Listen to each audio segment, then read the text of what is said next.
जोरा सहगल, आपा सहगल याद है जो इंडियन फिल्मों में आती है, जी बिल्कुल इंडियन फिल्मों में मतलब without saying her name it would be quite unjust to the region. अब उसकी मैंने एक इंटरव्यू बोल रही थी कि जब उसने अपना हिंदू हस्बैंड देखा, वो परफॉर्म कर रहे थे, फिर उसने तार भेजा, it was such a beautiful love story के she was expecting the father के भाई अब इसकी माँ बड़ी रिवायती इंडियन औरत है और तार भी नहीं पढ़ना आता था, तो वो बड़ी अथॉरिटेटिव थी कि भाई तार पढ़ के सुनाओ, तो सुनाए, उसे कहा सुनने का कलेजा होगा, तुम्हारे बेटे ने क्या होता है मशहूर जमाना ये डांसर जोरा सहगल से जो है ना वो शादी कर रहा है, तो उसने कहा कि जो दुनिया उसको देख रहे मेरे घर की रानी होगी ना, तो ये भी तो एक एग्जाम्पल है। अब हम यहाँ पे बच्चियां जो है ना इन अ वे आई मीन वो तो सोच, आप किसी पाकिस्तानी लड़की को बोलो ना शादी करोगे हिंदू लड़के से, वो कहेगी हाय अस्तगफिरुल्लाह मर जाएंगे। नहीं, मैं आपको बताऊं कि I am a living example of that कि मेरे माँ बाप को कोई एतराज नहीं था। मतलब I just for a fun, मेरे एक दोस्त था वो हिंदू था, तो ही प्रपोज, और मैं घर आके मैंने कहा चलो देखते हैं कि मेरे अम्मा अब्बा जो बड़े लिबरल हैं, एथियस्ट हैं, यहाँ पे आके उनके आकर वो रिवायतीपन जागता है कि नहीं जागता, they had no objection whatsoever to it. तो मगर इसमें बात यही आती है ना कि तालीम की कमी बहुत बड़ा रीजन है। आप जब आप समझते हैं कि आपकी बच्ची इस काबिल ही नहीं है, मैं अगेन औरतों के राइट्स के ऊपर आऊंगी। मेरा एक सवाल है, औरतों के राइट्स के ऊपर जाने से पहले मेरा एक सवाल है। मेरा सवाल ये है, सॉरी फॉर द इंटरप्शन सुल्तान जी, मुझे नहीं लगता कि तालीम की कमी, तालीम, मैंने ऐसे बहुत सारे एजुकेटेड वेल एजुकेटेड लोगों को भी देखा है। मतलब मैं एक एग्जांपल देता हूँ कि मैं एक एमबीबीएस डॉक्टर को जानता हूँ जो कहते हैं कि नजर रियल है, नजर लग जाती है, इसकी तरफ ठीक है। आते हैं। मुझे लगता है कि तालीम से ज्यादा हमें हमारी जो सोसाइटी है उसमें शऊर की कमी है। लेकिन अगर आप तालीम को सिर्फ डिग्री समझते हैं तो वो तो फिर वो आम फहम बात होगी। तालीम का मकसद होता है कि आपके अंदर रीजनिंग पैदा हो, आपके अंदर शऊर पैदा हो। अगर आपकी तालीम शऊर के बगैर आपने अब तक हासिल की है तो आपको सोचना चाहिए कि आपने हासिल क्या किया। सिर्फ एक डिग्री जो आपको नौकरी के लिए चाहिए तो उसका तो कोई फायदा नहीं है। आम जिंदगी में आपका शऊर आपको आपको किसी को भी की पर्सनालिटी डेवलप करता है। मेरी पर्सनालिटी डेवलप होगी जो कुछ मैंने पढ़ा है उससे। मुझे अब मैं अगर कहूँ, मुझे लिटरेचर ने बहुत मुतासिर किया। मैं अगर रशियन लिटरेचर जब मैंने पढ़ा था, दोस्तोयेव्स्की या टॉल्स्टॉय या कुछ इस तरह, मैं आपको बता नहीं सकती, I can't sleep at night कुछ चीजें पढ़ के, क्योंकि आपके वो अंदर इंटरनल आपकी डिबेट जब चल रही होती है कि क्यों और कैसे, और अगर मैं इस जगह हूं तो क्या। तो अगर आप वाकई आप समझ के किसी चीज को पढ़ें तो आपके दिलो दिमाग पे उसके असरात, आपके अंदर सवालात जन्म लेते हैं और आप डिस्कस करने की कोशिश करते हैं। अगर आपने रट्टा मारने के लिए किताबें पढ़ी, वॉर एंड पीस पढ़ी है जी, बहुत खूबसूरत बुक है, प्लीज कंटिन्यू। मैंने एना करेनिना भी पढ़ी है, बट द थिंग इज कि आपको जिंदगी में शऊर, वही बात होती है कि मैं बहुत सारे आपकी कुछ हद तक इस बात से अग्री करूंगी। मैंने गालिब के शो में भी कहा था कि हमारे यहाँ मैंने बहुत लेफ्टिस्ट देखे, बड़े स्कॉलर्स देखे, मगर जब उनके घर के ऊपर बात आती है, उनकी बीवियां चाय लेके आ रही होती हैं, वो बैठक सजा के बैठे होते हैं और वो स्कॉलर्स बन के बैठे होते हैं, और उनकी बीवियां खाने पका रही होती हैं। और एक बहुत अच्छी शॉर्ट फिल्म बनी थी जूस, क्या नाम है उस एक्ट्रेस का जो डेली क्राइम्स में भी थी, तो उसकी थी कि वो आदमी बैठे हुए, बैठक सजाई हुई है, गेम्स चल रहे हैं, बातें चल रही हैं, शराबें चल रही हैं, एवरीथिंग, पर वो जो सारी हाउस वाइफ्स हैं वो अंदर जाके किचन में गर्मी में खाने पका रही हैं, या शिफाली शाह।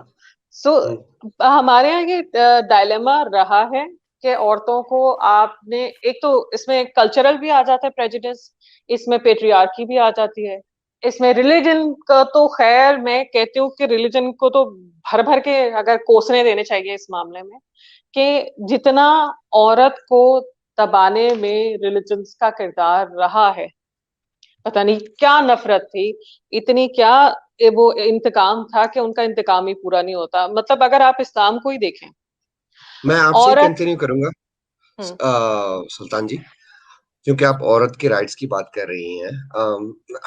हमारी जो सोसाइटी में, पर्टिकुलरली साउथ एशियन सोसाइटी में और खास तौर पे जो मुस्लिम सोसाइटी में औरतें हैं, मुझे ये बात पढ़ पढ़ के जो है ना, मैं अपना सर जो है वो दिल करता है कभी कभी दीवार के साथ मार लूं। इस्लाम ने राइट्स दिए हैं। इस्लाम से पहले जो औरतें थीं उनको तो जो है वो कोई राइट्स ही नहीं थे। खतीजा बच्चों क्या थी, को क्लियोपेट्रा क्या हाँ, थी? सुनिए उनको तो जिंदा दफना दिया जाता था ना। ओहो हो। ये सारे अंडे की पैदावार है, औरतों को तो जिंदा दफना दिया जाता था, ये सारे अंडे से निकले। और अंडे भी इनके मर देते थे। कौन से अंडे भाई, मर्दों वाले या मुर्गी वाले? पता नहीं सर जी, ये तो यही बताएंगे, क्योंकि औरतों को तो जिंदा दरगोर कर दिया जाता था। बिल्कुल। आप हाँ, देखें कहिए ये, प्लीज कहिए। देखें मैं खतीजा क्या थी? खतीजा औरत नहीं थी, मोहम्मद की अपनी माँ औरत नहीं थी। मोहम्मद, ये अली की माँ, जिसकी पैदाइश के, अली की पैदाइश पे जी मोहम्मद पास था और उसने नाम रखा, और वो जो सारा इंसिडेंट है, कौन थी वो औरतें, मतलब जिनसे ये पैदा हुए, वही बात आती है।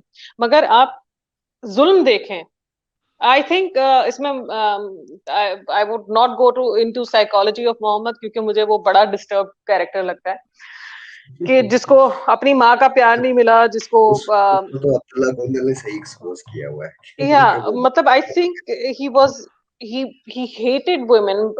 मैं आपको बताती हूँ, मेरे अब्बू जो थे उनको वो, मेरे ख्याल 6 से 7 साल के होंगे जब उनकी माँ की डेथ हो गई थी, और उनकी बहनें थी, वो भी कम उम्र में उनकी डेथ हो गई। तो उन्होंने मुझे और मेरी बहन को, वी वर द, क्या कहते हैं, अब्बू के होते हुए हम लोग राज करते थे घर। जब अब्बू होते थे तो हमें इतनी प्रायोरिटी मिलती थी कि हम, कोई भी बात होती थी अब्बू को कह सकते। पेटों के साथ अब्बू का दूसरा रवैया था, वो अलग चीज है, वो अम्मी के लाडले थे, हम अपने अब्बा की लाडलियां थी। तो वो, आप psychology, it can work both ways, मतलब वो बैकफायर भी कभी कर जाती है कि माँ का ना होना। बट आप देखें, गवाही आदि, औरत की अकल को इतना नाकिस माना गया है कि 2 औरतें होंगी तो वो एक गवाही का काम कर सकती हैं, उनकी अकल नाकिस है। फिर आप देखें कि शादी, ब्याह, कोई भी जिंदगी के अहम आपने कोई भी फैसले करने हो, उसके लिए आपको गार्डियन की जरूरत होती है, सरपरस्त की जरूरत होती है, चाहे वो आपका बड़ा भाई क्यों ना हो। वो आपके फैसले करेगा आपके लिए, आपके निकाहनामे पे उसके दस्तखत होने जरूरी हैं, आपके हत्ता कि आई डोंट नो आप लोगों को कितना पता है या एक्सपीरियंस हुआ है, मगर जब मैं कॉलेज में आप एडमिशन वगैरह भी लेते हैं तो पाकिस्तान में, हालांकि आप 18 के भी हो चुके होते हो, तो आपको गार्डियन के साइन चाहिए होते हैं। सेकेंडली, हाँ, आपके आईडी कार्ड्स वगैरह में सारे वो आपके गार्डियन की, मेल गार्डियन की चाहिए होती है। प्रॉपर्टी राइट्स आपके, they are not also equal. आपको 1/3 बहन के नाते, एक 1/8, 8वां हिस्सा बीवी के नाते, और अगर मुतअद्दिद बीवियां हैं, मोर देन 1 वाइफ्स, तो फिर आपको 1/3 मिलता है। और बाकी आपके मेल रिलेटिव्स को मिलेगा, बच्चे ना होने की सूरत में। सोचें कि आपके शौहर की प्रॉपर्टी आप कंप्लीटली इनहेरिट नहीं कर सकते, आप अपने बाप की प्रॉपर्टी कंप्लीटली इनहेरिट नहीं कर सकते। आपको 1/3 मिलेगा, बाकी उसके भांजे भतीजे या जो भी और मेल रिलेटिव्स हैं या भाई हैं उनको मिलेगा। फिर तलाक का हक औरत को नहीं, औरत को खुला का हक दिया गया। भला हो अयूब खान का कि उसने निकाहनामे में तलाक का हक डलवा दिया, जिसपे हमारे लेकिन मौलवी हजरात। फलातीन खुला से की सूरत में तो उसके इस बेकिंग जी, एक मेरा इस क्वेश्चन है। हाँ, आप भी प्लीज इस पे अपना टेक दीजिएगा, maybe I am wrong, लेकिन खुला की सूरत में उसको जो प्रॉपर्टी या इनहेरिटेंस में से जो जो भी चीजें हस्बैंड की तरफ से, उसको शी सारा को हैज टू कंसील फॉरगो। करना पड़ता है। जी, आप अगर तलाक आदमी देता है तो नान नफके की जिम्मेदारी उस पे आती है कि वो कुछ देना पड़ता है, वो हक महर अगर उसने अदा नहीं किया वो देना पड़ेगा, नान नफका वो डिपेंड करता है। खुला की सूरत में औरत अपने सारे हकायक, हकूक कहती है कि मुझे ना पैसा चाहिए ना मुझे कोई चीज चाहिए, मुझे बस इस बंदे से छुटकारा चाहिए। और उसमें भी एक आयत है या हदीस है कि अगर कोई औरत बिला वजह किसी अपने शौहर से अलैदगी करती है तो उस पे एक तो फरिश्ते वेले बैठे हुए लानते करने के लिए अलावा औरतों पे उन्हें कोई काम नहीं है, तो वो फरिश्ते जी वो उसे उन्हें जन्नत की खुशबू भी नसीब नहीं होगी, ठीक है, अगर बिला वजह के वो लेते। देन अगर आप आते हैं इस चीज पे, मैरिटल रेप। मैरिटल रेप आपके शौहर के साथ अगर आपकी तबीयत ठीक नहीं है, अगर आपका मूड नहीं है, अगर आपकी डिजायर नहीं है, अगर आप इस मेंटली स्टेट ऑफ माइंड में है या नहीं है कि आपको क्या आपने अपने हस्बैंड के साथ सेक्स करना है, तो फरिश्ते पूरी रात बैठ के, वही अगेन फरिश्ते आ गए वेले बैठे हुए, वो लानते औरत पे करेंगे। ये आपकी बड़ी मुझे फरिश्ते से वेले बैठे हुए ज्यादा ना, मुझे ये फरिश्ते जो है ना वो कवाली के पीछे जो है ना वो ताली बजाने वाले लगते हैं। भाई इनको देखें, कोई मुझे और तो काम इन फरिश्तों की मुझे समझ में नहीं आती। एक तो इनके मतलब इनके लिस्ट ऑफ ड्यूटीज में क्या, एक तो दुरूद पढ़ते रहते हैं वो बेचारे, उनको बनाया क्यों है, उनके काम ही है या दुरूद पढ़ते रहेंगे या लानते भेजते रहेंगे, या फिर वो लोगों के, हालांकि सब कुछ ऑलरेडी डिसाइडेड है मगर वो फिर भी उनका काम है कि वो सारे लोगों के अमाल नोट करें। खैर उनकी मर्जी है। सोचो दो फरिश्ते आपस में बात कर रहे हैं, यार आज क्या कर रहे हो? तो यार मेरी ड्यूटी लगी है लानत देने की। तू क्या कर रहा है? यार मैं वो दरूद के ऊपर लगा हूँ यार। अच्छा यार शाम को मिलते एंड हैं, जॉब ऑफ होती है तो। अगर हाँ आप और बात करें वो- रेप पे, तो रेप के लिए एक औरत को अगर उसके साथ जिनसी इस्तेहसाल होता है, प्लीज जिनसी ज्यादती भी ठीक है मगर कभी उसकी इज्जत लूटने का लफ्ज मत इस्तेमाल कीजिएगा क्योंकि बहुत डेरोगेटरी है। एक औरत बहुत एक irritating मतलब सेक्स के अलावा उसके पास बहुत कुछ है, या आप उसको समझें कि अगर उसके साथ उसका रेप हुआ है तो उसकी इज्जत ही कोई नहीं रही। मुझे Thank इस you ये बहुत so much. Thank you disturb for saying this. I would love to, मैं जो इंटरप्ट इसलिए कर रहा हूँ क्योंकि मैं इस चीज का बहुत स्ट्रॉन्ग बिलीवर हूँ, स्ट्रॉन्ग फॉलोअर हूँ कि औरत की इज्जत उसकी टांगों के बीच में नहीं होती। वो बहुत जी। सारे ऐसे काम करती है, बहुत सारी ऐसी चीजें कर सकती है मर्द की जिससे वो ताकत अपनी भी इज्जत उसकी कायम कर टांगों सकती के है। बीच नहीं होती, ये भी सुन ले। उसका तो दिमाग भी टांगों के बीच में होता है ना, वो तो रहने दीजिए, आप उसको मत लीजिए। But thank you Sultan Salatin ji for saying this. And please continue. अगर एक औरत का जिनसी इस्तेहसाल होता है, उसके साथ रेप होता है, तो उसको 4 गवाह प्रोड्यूस करने पड़ेंगे in order to establish the fact कि उसका रेप हुआ है। अगर वो मतलब वो 4 रेप नहीं हो रहा था, वो पोर्न वही मूवी बन रही थी जिसमें एक कैमरामैन था, इसमें एक डायरेक्टर था, इसमें एक जो है वो प्रोड्यूसर था। मतलब 4 गवाह, इरेशनलिटी मतलब की आप हद होती है यार। बिल्कुल, अगर आप सोचें कि कोई रेप करने बट जा रहा है, एक तो ओ रेप ऐसे, भाई रुक जाना, रुक रुक रुक रुक, पहले नहीं नहीं, वो मुझे 4 कहेगा गवाह कि ढूंढने। ओ, ओए ओए इधर आई इधर आई, मैं रेप करने लगा हूँ जरा देखना, है ना। या तो हाँ, औरत फोन करके हाँ, हाँ। पहले से बुलाएगी कि भाई तुम लोग पहुंच जाओ, मेरा रेप होने लगा है। अब रेप के बाद 4 गवाह आपने प्रोड्यूस कर दें। अगर आप नहीं प्रोड्यूस कर सके तो आपको जिना बिल रजा की सजा दी जाएगी, मतलब अडल्ट्री की सजा मिलेगी जो कि 100 कोड़े। मतलब ये ज़ियाउल हक के जमाने में हो चुका है कि औरतें जो रेप को प्रूव नहीं कर सकी उनके साथ, और उसमें लॉजिक क्या है जी, औरतें तो इल्जाम लगा देती हैं। आपने जितना घटिया माशरा रखा हुआ है, किस औरत को शौक होगा कि वो कहेगी कि मेरे साथ रेप हुआ है। That is the one of the reason कि हमारे माशरे में बहुत से रेप केसेस अब भी अनरिपोर्टेड रहते हैं।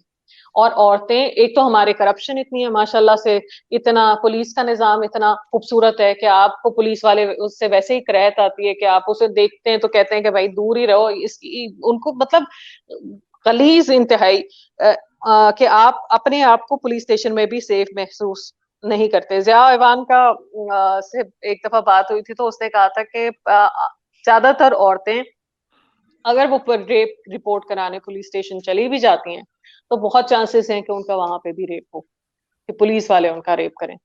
तो इस वजह से रिपोर्ट नहीं होते। डीएनए टेस्टिंग हमारे यहाँ है नहीं, और इस्लामी मुल्क हमारे इस मामले में बहुत अच्छे हैं एक कि चीज वो आप इस तरह की भूल रही चीजें। हैं, एक चीज आप जी भूल रही हैं, बेटा रिपोर्ट मत करना, खानदान की हाँ, इज्जत का क्या होगा। जी बिल्कुल, जी बिल्कुल। आप देखें ना, इसमें इन सारी चीजों में की एलिमेंट क्या है? क्या आपने, और फिर चाइल्ड मैरिजेस आप कैसे भूल सकते हैं?